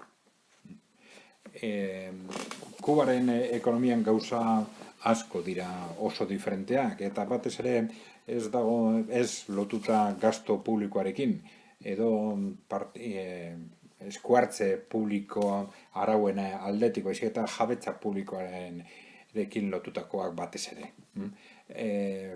Ez dago inolako proporziorik jakina Kubaren ekonomia eta gure egitura ekonomikoaren artean. Ez dago inolako harremanik eta konparazio horiek egitea ulertzen dira bakarrik azken hamarkadetan bizi izan dugun kontestuan eta batez ere komunikabide handietan enpresa handiekin eta batez ere banko handiekin dagoen menpekotasunaren kontestuan.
Txina eta Siriaren berreraikuntza.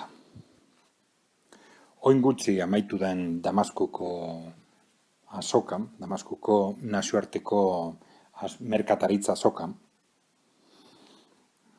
Txinaren presentzia izan da beste gauza batzuen artean nabaria. Oso argi utzi dau bertan Txina, bere asmoa Siriaren berreraikuntzan parte hartzeko oso modu aktibon eta lidergo nabariarekin. Eta hori garrantzitsua da, ez orain arte aipatu dan moduan batez ere azpiegiturak, zerbitzuak berregiten. Baizik eta baita ere, egitura produktibo berrietan. Altzairuren lantegiak, baita ere autogintza, automozioarekin lotutako lantegietan, eta bar. Txinako 200 enpresa inguru egon ziren azoka horretan, eta hainbat kontratu sinatu zen, eta beste behin ere, argi geratu da, arlo geoestrategikoan Txinak duen gaitasun ekonomikoa eta duen borondatea modu ekonomikoan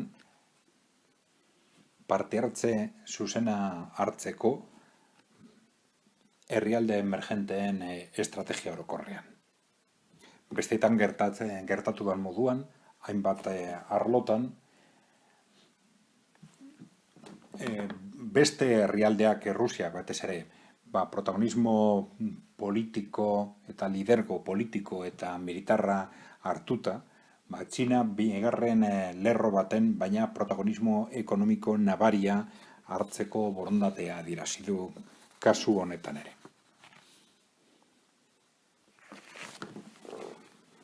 Errusiak berrindartu bada, bai politikoki eta bai militarki oso modu nabarean, ekonomiaren aldetik hobekuntza nabariak lortzen ari da, baina oro har duen gaitasuna ez da konparagarria Txinak duenarekin.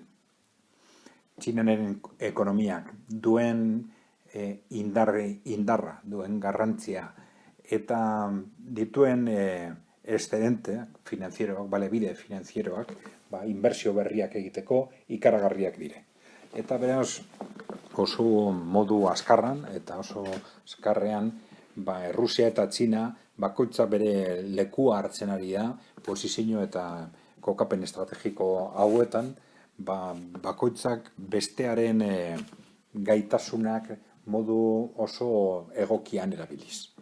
Txinaren protagonismo hau oso importantea izan daiteke, Siriaren berreraikuntza eraginkorra eta pizkorrago izateko. Eta jakina, Errusiak eta Txinak hori lortzen badabe, ez dugu oztu behar, Siria izango dela plataforma oso egokia, herrialde emergenteen eragina, modu batean edo bestean edatzeko ekialde hurbil osoan.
Soldatak eta teknologia.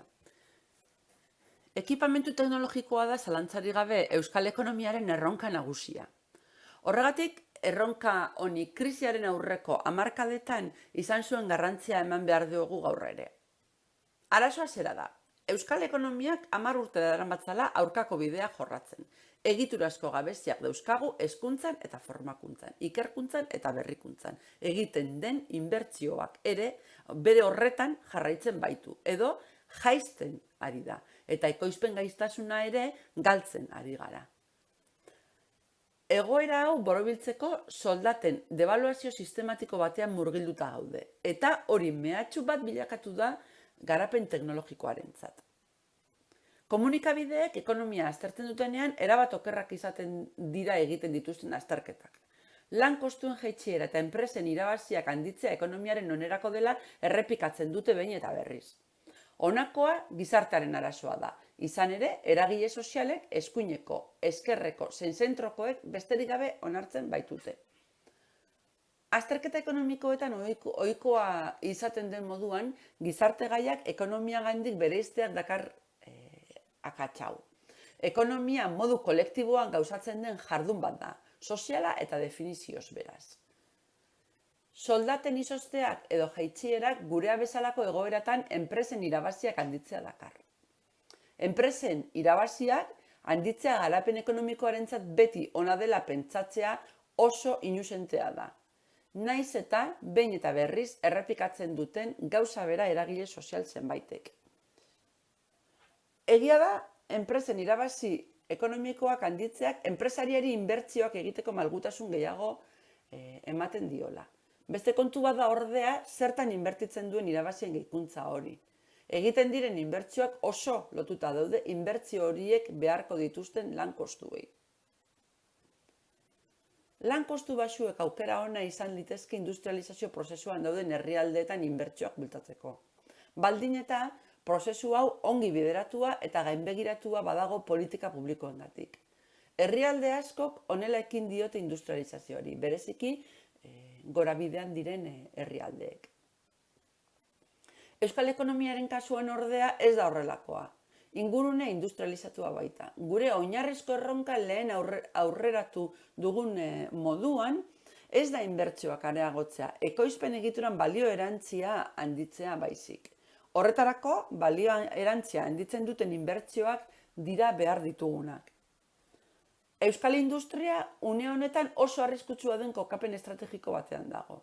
Gorabidean diren herrialdeek mehatxatzen dute argi eta garbi. Hauek ekonomia dinamikoagoa dute eta egiten duten ahalegin teknologikoa ere handiagoa da. Txinaren kasuan esaterako oso azkar ari da gure enpresen maila teknologikora gerturatzen. Horrek arrisku bizian jarriko ditu urte gutxi barru sektore asko. Ekaizenterrek behin eta berriz esan bezala, Euskadiren estrategia propio bakarra berezitasun teknologikoa mantentzea da. Horretarako ikerketa berrikuntza eta garapenean alegina areagotu egin behar dugu. Balio erantzi altuko inbertsio teknologikoa soldaten mailarekin lotuta dago ordea. Zenbat eta enpresa bateko langileen soldatak altuagoak izan, orduan eta pizgarri gehiago izango ditu enpresariak makina aurreratuetan inbertitzeko eta gutxiago lan eskuan. Une honetan, robotizazio industrialean egindako inbertsioa pertsona bakoitzeko balio erantzia bultzatzeko egokiena da. Beraz, ehun produktiboaren lehiakortasun handitzeko egokia da. Egia da, industriaren robotizazioak badakarrela ondorio negatibo bat. Epe laburrean lanpostuak deusestatzeko joera izango baita. Dena den, herrialdean benetan lehiakorrak diren proiektuak edukitzen lagundu egingo luke. Epe ertain eta luzera, hau euskal ekonomiaren estrategia bideragarri bakarra gure lanpostuen jasangarritasunari eusteko. Soldata altuak eta balio erantzi handiko inbertsio teknologikoen aldeko apustu teknologikoak bateratu egin behar dira deslokalizazioaren aurkako eta bertan sustraitzearen aldeko politikekin. Horrek lagundu egingo du estrategia nagusiak epe laburrean sortu ditzakeen ondorio negatiboak leuntzea.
harremanen marko berria. Ekai Center bultzatzen ari den kontzertu ekonomiko berriaren baitan lan harremanen espazio propio bat sortzea izango da ziur asko gairik arazotsuenetariko bat. Izan ere, euskal eragileen artean interes kontrajarriak egongo direla aurreikusten da.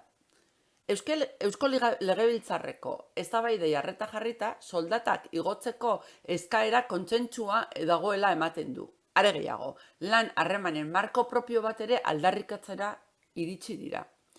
Naiz eta maila kontzeptualean adostasunak egon, maila praktikoan adostasunak lortzea zail ikusten da. Hala nola, gehiengo sindikala marko propio baten alde egonagatik. Marko propio baten alde egonagatik, UGT eta Komisiones Obreras ez datoz bat.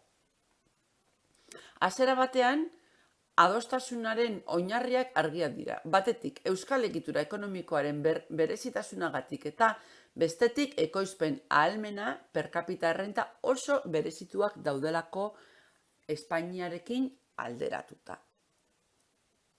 Hala nola, 2016an, biztanlearen errenta Espainian 23.970 eurotakoa zen, Euskal Autonomia Erkidegoan ordea 31.805 eta Nafarroan 29.807 Biztanlearen errenta 2016an Espainiakoa 100 baldin bada, Euskal Autonomia Erkidegokoa 112,7 da eta Nafarroakoa 124,3. Argia ematen du beraz, egitura ekonomiko erabat berezitua izanik, Euskal Autonomia Erkidegoak egitura soziolaboral bereziak behar izatea. Berau bi alorretan gauzatu daiteke. Lan araudia Euskal egitura horretan egokituta batetik eta lan harremanen bidez bestetik. Edozein bide hartzen delarik ere, erabakian eragile sozialen presentzia beharrezkoa izango da, erakunde arteko hitzarmen handi batean denak bat egin dezaten. Enpresarian kasuan lan zaila da honakoa. Izan ere, asko dira produktibitate nordikoa soldata mediterraneokoekin ordaindu nahi dutenak. Naiz eta epe luzean iraungo ez duen eredua izan, epe laburreko mozkinen maximotzea bilatuko dute enpresari askok.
Soldaten burbuiaz.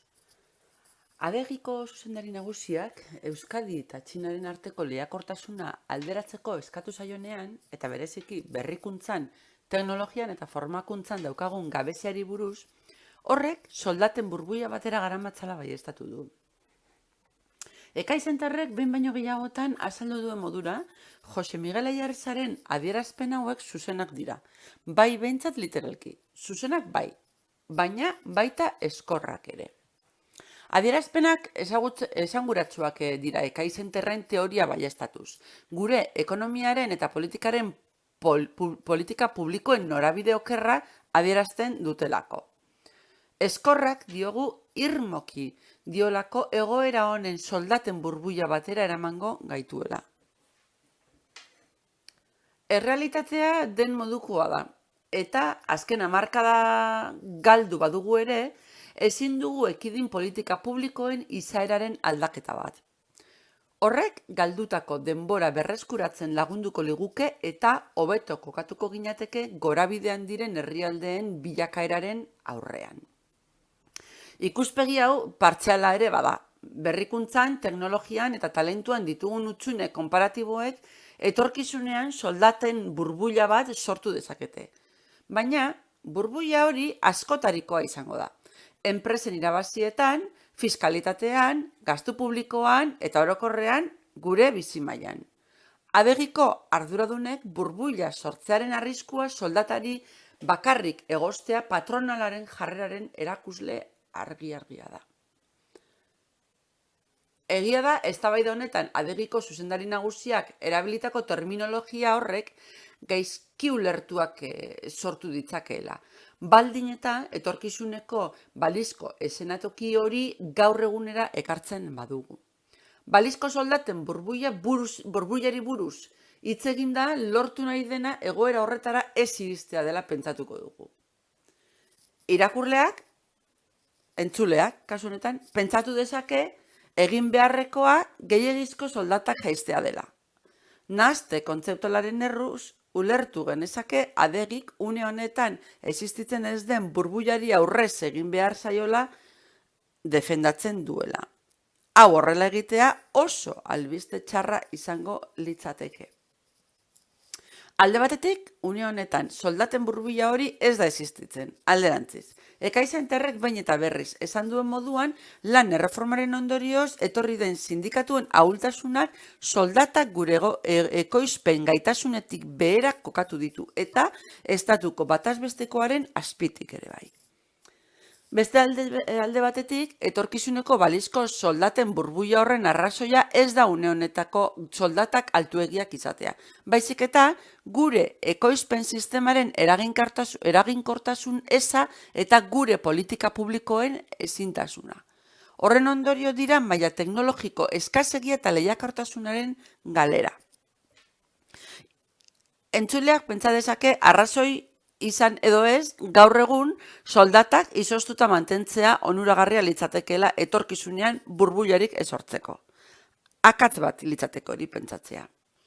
Azken 30 urtetan nagusi den neoliberalismoak eta ekonomiaren ezagutza ezak eraginda soldata baxuak ordaintzea enpresentzat ona den ustea zabaldu da gizartean.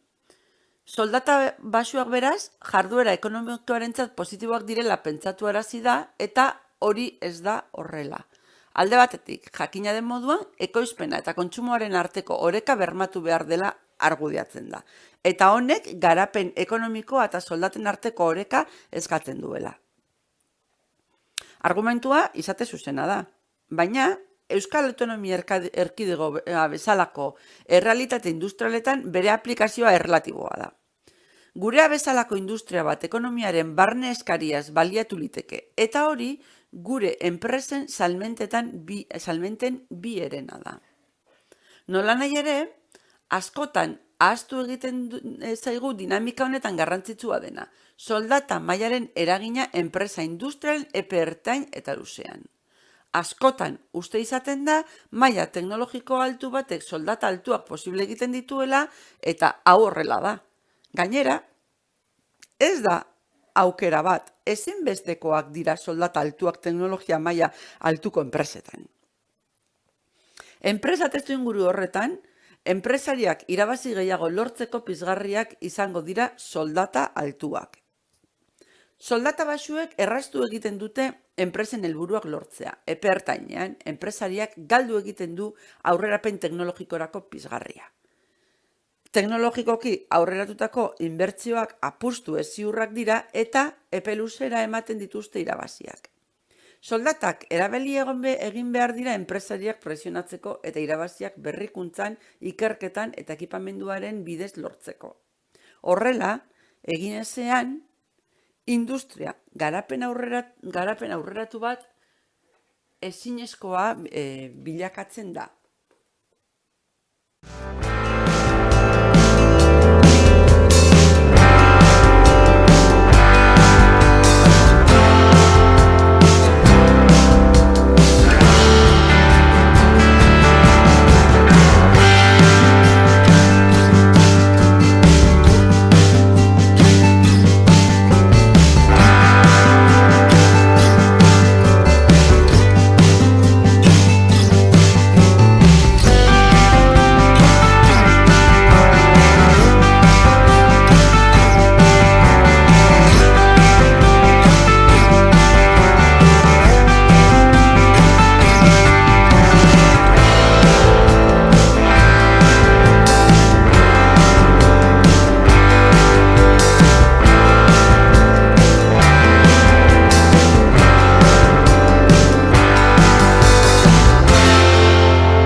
Hainbat albiste positiba ikusten ere gara azkenotan euskal ekonomiaren bilakaeraz.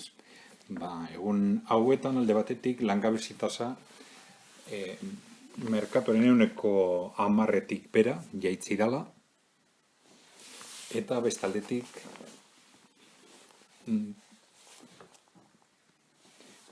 Orkestra Institutuak aurkeztutako lehiakortasun Euskal Herriaren lehiakortasunaren inguruko txostenaren dala eta agertu diren hainbat komentario baikorrak hartu behar ditugu kontutan.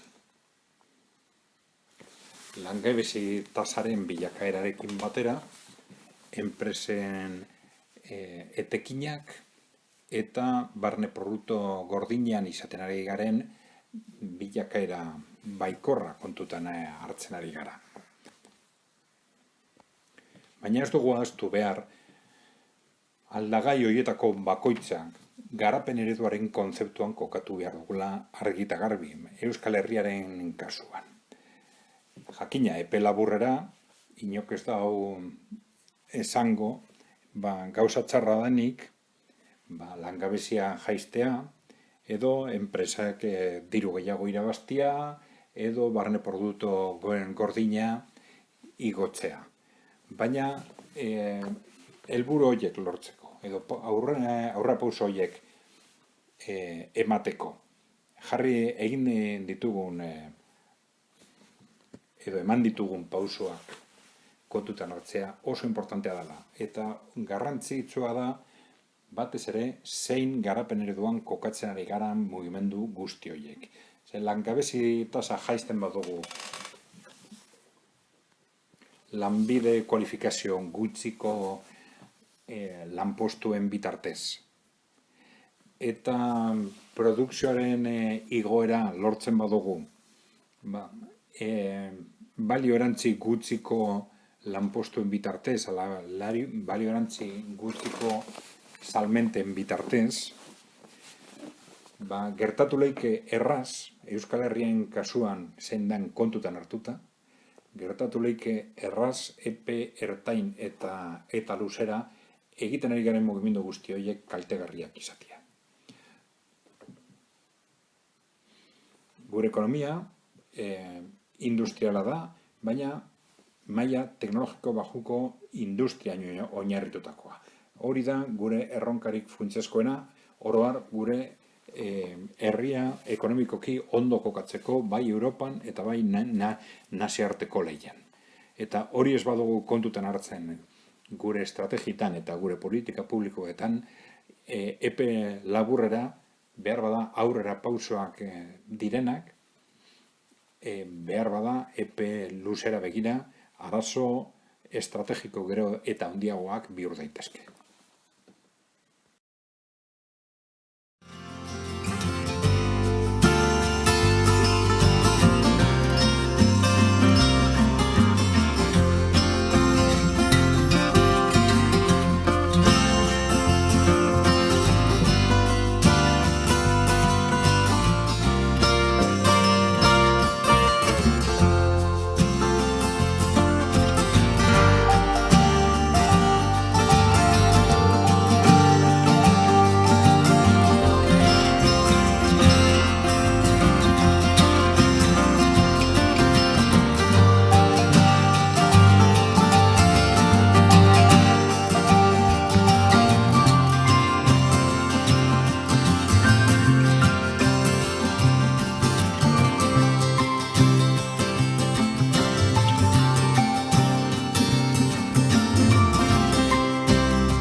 Gizarte eskubideak eta eredu ekonomikoa. Giza eskubideen aldarrikapen unibertsalaren 25. atalak dioen bezala, pertsona oro du bizimodu egokia izateko eskubidea. Bai berari eta bai bere familiari osasuna eta ongizatea bermatuko diena. Eta batez ere janaria, jantziak, bizitokia, mediku sorospena eta gizarte zerbitzuak. Eta baita langabezia, gaixotasuna, elbarritasuna, alarguntasuna, zahartzaroa edo bizibidea. Nahi gabe galtzeko beste kasuren bat gertatzen denerako asegurua izateko eskubidea ere. Funtsezko eskubide hauek lurralde batean unibertsalak izan daitezen eta epe ertain eta luze batean bermatuak izan daitezen, lurralde horren berezko garapen eredu eta estrategiak aztertu eta finkatu behar dira. Lurralde baten epe luzeko garapen estrategiaren funtsezko ezaugarrien multzoa hartu behar dugu garapen eredutzat. Euskadin gizarte eskubideak bermatuko dituen garapen ekonomikorako eredu bat finkatzeko oinarriak proposatzea da honako gaiaren funtsezko helburua. Gehienetan, beste lurraldeen ereduekin alderatutako oinarrizko ezaugarriak hartzen dira kontuan horretarako. Hala ere, estrategiaren ohiko kontzeptuaren aurrean, garapen ereduak ez duela egituraketa edo formalizazio berezi bat behar komeni da argitzea. Behin baino gehiagotan, eragile publikoek diseinatutako estrategiak ez datoz bat lurraldean benetan indarrean dagoen garapen ereduarekin, edo eredu horren aurkakoak dira zenbaitetan. Indarrean dagoen edo egongo den errealitateari dagokio ereduaren kontzeptua, estrategia zein plangintza bati baino gehiago. Nolanahi ere, lurraldeko eragile ekonomikoek benetan gauzatzen dituzten estrategiekin ere lotzea onargarria izango litzateke ziur asko. Azken hamarkada hauetan, ohikoa bihurtu da 3 garapen eredu mota ezberdintzea. Gizarte garapena, garapen ekonomikoa eta garapen ekologikoa nolabait banatuaz. Hala ere, oro har garapen eredu delako esapidea garapen ekonomikoaren eredutzat hartzen da. Gehienetan bai gizarte garapenaren ereduari, bai eta garapen ekologiko edo ingurugiroaren garapena, garapen ekonomikoaren ereduaren mugei edo norabidei dagokie batez ere. Eta ez horren beste, garapen ekonomikoaren eredutik zeharo ezberdinak diren kontzeptuei. Garapen ekonomikoa bera azken finean gizakian oinarritzen da. Baliabide fisikoen kudeaketaren hobekuntzatan hartu ohi da gehienetan garapen ekonomikoa. Alderantziz, gure ustez, ingurunea eraldatzeko gizakiek duten gaitasunaren hobekuntza da. Berez, ekonomiaren edo garapen ekonomikoaren gakoa. Eta eskubide sozioekonomikoak bermatuko dituena epe ertain eta luzera. Bide horretatik funtsean, hauxe izan daiteke garapen ekonomikoaren kontzeptu egokia. Bere adimena eta sormena ingurua eraldatzera eta hobetzera bideratzeko gizakiak dituen gaitasunak handitzea.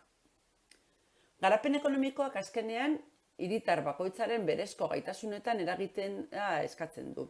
Hezkuntza edo prestakuntzaren bitartez, edo zuzenean egitura produktiboan hiritarrei beraien gaitasunak ahalik eta modu eraginkorrenean erabiltzeko aukerak emanaz.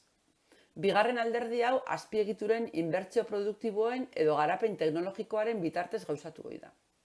Ahaztu gabe jakina prestakuntzak bere gaitasun produktiboa handiagotzen duela eta azken honek aldi berean langile eta enpresarien prestakuntza maila igotzen duela ere.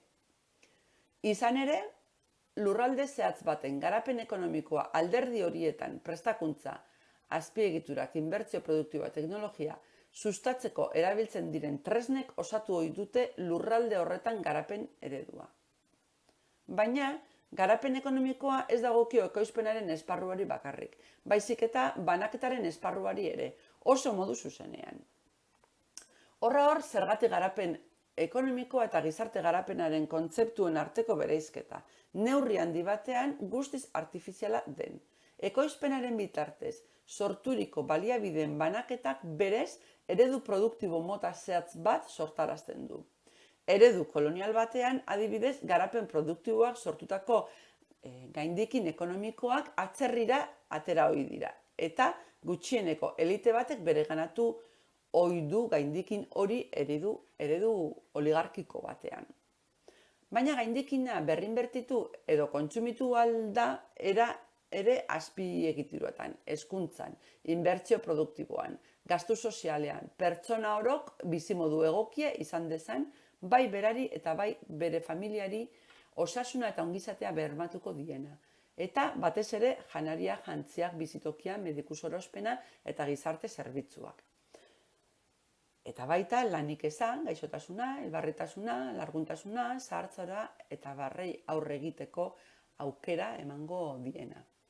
Hori guztia, garapen ereduaren ondorioa izanik, garapen ereduan bertan eragin zuzena du eta eredu hori baldintzatzen du ere.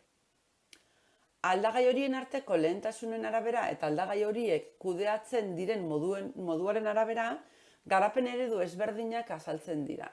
Garapen eredu kuantitatiboak ala kualitatiboak. Oligarkikoak ala demokratikoak. Produkzioan ala kontsumoan oinarritutako ereduak. Inbertsioa sustatzeko kosten murrizketan ala prestakuntzan. Ongizatean, gastu sozialean, teknologian oinarritutakoak. Gehiago zehazten hasi ezkero, lehentasunezko sektore produktiboak jarduera ekonomikoaren izaera publiko edo pribatua, garapen ekonomikoaren zentralizazio maila, eta abar eredu batzuk eta besteak ezberdintzeko garaian aldagai baliagarriak dira ere. Hau dena kontuan harturik, garapenerako estrategien eta garapen ereduan oinarrian kokatu behar ditugu gizarte eskubideak. Gehienetan ahaztu egiten baitugu harreman hori. Naiz eta jakin gizarte eskubideak epe ertain eta luzera garapenaren oinarrizko osagai eta berme estrategikoa direla.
Erreserba Federala sorotu indala esan dau Donald Trumpek.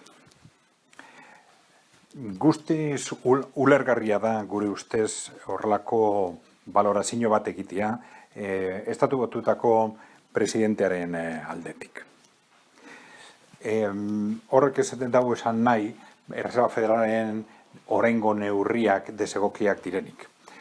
Kontutan hartu behar dugu, ja dira 6 urtez edo, politika monetarioak, bai Estatu Batuetan eta bai Europan, guztiz agresiboak direla, guztiz eratzaileak eta oso modu erradikalean. Eta oroar oso onartuta dago, horrelako politikak onak izan daitezkela oso testu inguru konkretuetan, baina beti oso epe laburrera, eta mantentzen badire epe ertainera, eragin oso kaltegarria dutela bai zorpetzearen aldetik eta bai burbuilak finanzieroak sortzearen aldetik. Beraz, argi dago, politika eratzaile horien aurkako neurriak hasi behar dira hartzen, bai Europan eta bai Estatu Batuetan. Eta politika berri horre ondorioak dire Estatu Batuetan, oin urtebete hasi ziren hartzen neurri horiek, interes tasak apurka-apurka igotzearenak. Beraz, maila kontzeptualean argi dago, politika berri horiek logikoak eta ziur asko egokiak dira. Baina bi gauzak esan behar dira alde horretatik. Alde batetik oso kritikagarria dela neurri horiek hartzea, finantza sektorian dauden burbuilak berbideratzeko ezer egin barik. Eta batez ere finantza sektorearen berregituraketa martxan jarri barik. Kontutan hartzen badugu nolako arriskuak dauden, interes tasak igotzen direna ala, burbuila horiek lehertzeko. Beraz, principios, txalogarria izan leike, apurka-apurka interes tasak igotzea, baina beti ere, aldi berean edo lehenago, finantza sektoria berregituratzeko hartu behar diren neurriak hartuta. Kontua da ere, interes tasak igotzeko neurri horiek beti dira kaltegarriak nahi bada oso epe laburrera. Euren eragin zuzena epe laburrean negatibo dela behen ekonomiaren bilakaerarako. Eta segituan igertzen da modu negatiboan burtsan, finantza sektorean eta bar. Beraz, oso ulergarria da arduradun politikoen aldetik, principios negatiboki baloratzea neurri horiek hartzea eurek agintean dauden momentuan. Eta oso ulergarria da bai, hainbat kritikan azaltzea erabaki horiek hartzen diren momentuen arabera. Hau da, zer batzutan susmoak dagoz, neurri horiek ez badira hartzen, ez badira momentu konkretu batzuetan hartzen, horren arrazoia izan leikela, estatu batuetan, esan moduan, Reserva Federalak oso harreman politiko honak zituela Barack Obamarekin, eta gero komentatu da, igual ez horren honak Donald Trumpekin, eta igual politikoki kalte egiteko egon liken olabaiteko borondatea neurri horien hartzeko orduan. Baina, oro har, momentua bata edo beste bat izan da, oro har neurri horiek naiz eta jakinda arriskutsuak direla, neurri horiek hartu behar dire. Lehenagoa laberanduago, baina bestela daukogun arazo estrategikoa, arazo estrukturala sektore finanzieroarekin gero eta larriagoa bihurtuko da. Eta bestaletik hori bai esan behar da hala ere, momentu honetan Donald Trumpen horrelako adierazpenak egitea oso ulergarria dela bai.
Lagunok, saioaren amaiera heldu gara, berriro be, kontutan hartu, gure bideo hau eta beste batzuk ikusi alitzateko, edo YouTubeen, eta baita ere gure web horrian, ekaijournal.info, ekaijournal.info. bertan bideo hauek edo beste sarrera interesgarri batzuk ikusteko aukera izango duzue. Besterik gabe, hurrengo astre arte.